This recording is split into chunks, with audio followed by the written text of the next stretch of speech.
members of the House. Today's debate upon the topic of the used oil recycling system bill has fundamentally revolved around a few key themes. These themes have been the practicality and the logistics. On the one hand, we have seen arguments on the manner of control, the manner in which this will be put into action, onto the logistics of it, on the proximity to residences. Furthermore, we've also heard arguments from both sides on both the practicality and on the science behind it and how it had actually been put into effect.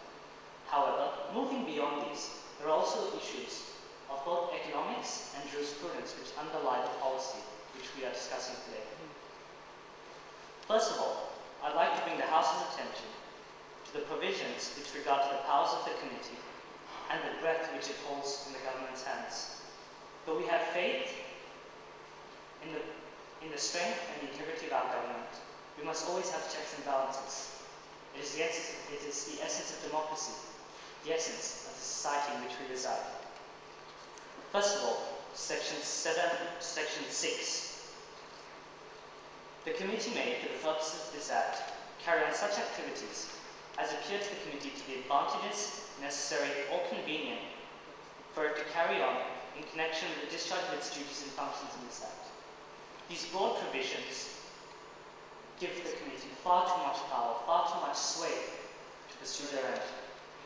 Furthermore, in Section 7, we have similarly broad provisions which hold that all documents and information relating to any matters reasonably required by the authority to carry out the functions or duties assigned to the authority by or under this Act should be handed over to the authority when they are within the knowledge of the person or under his control. Once again, these broad demands extend far beyond precedent in terms of the authority and the extent of government power. Furthermore, in Section 18.1, in regards to the exemption provisions, we threaten perhaps the constitutional values of our nation when we hold that the authority may exempt any person or class of persons from complying with Section 6.1 for any specified period. On the other hand, there is a minor protection in Section 18.3 which holds that in regard to an exemption under this section, the authority shall act in a manner so as not to discriminate between members of a particular class. In the first case, Section 18.1, we held that the authority may exempt any person or class of persons. In other words, the whole set, as opposed to Section 18.3, which holds that they should not discriminate between members of a particular class. While this has the elusive effect of showing a protection for your equal right protections before the government, it in fact has nothing resembling it whatsoever, as in fact they're two entirely different points, because we could still consider a class of persons, say all hawkers within this bill. They could all be exempted from this provision. However, there might still be discrimination between those members. I would like perhaps to illustrate the significance of this with a story from Thomas More in the 16th century.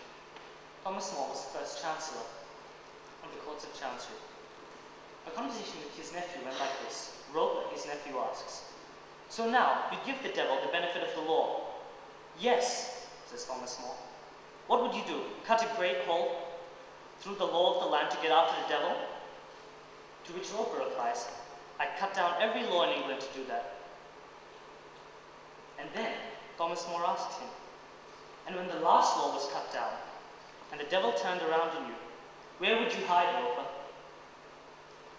This country's planted thick with laws, from coast to coast. Man's laws, not God's. And if you cut them down, do you really think you could stand upright in the winds that would then blow? In the same way, would biodiesel still blow in this regard? Can we afford to give an authority such power without checks or balances in regards to an end which in this case is simply to increase environmental efficiency? Furthermore, I now bring your attention and the House to Section 19.5, and this is regarding price fixing. Section 19.5 holds that a used oil license may include any restriction or condition which appears to the authority to be requisite or expedient, having regard to the functions and duties of the authorities under Section 3.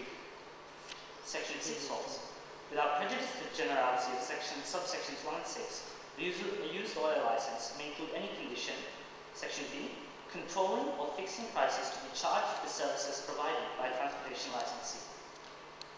This provision threatens the economic freedom which underpins Singapore's prosperity till today. It undermines the very spirit of this bill, for this party does not oppose, at its core, the concept of recycling. What this party does oppose is the means the opposition has put forth to get there. This element of price fixing is inefficient. Let me give you a quick lesson. So let's suppose that this was to be, that it was to be passed into legislation. What threats does it hold for our society? By allowing the committee to set the prices, we run the risk of having price ceilings which result in inefficiency, which threaten our society with pools of unused vegetable oil, with lakes of biodiesel which are unnecessary. The free market has proven so far to serve Singapore well. It has brought us from a kampong town to the modern, developed society which ranks among the world's top 10 today.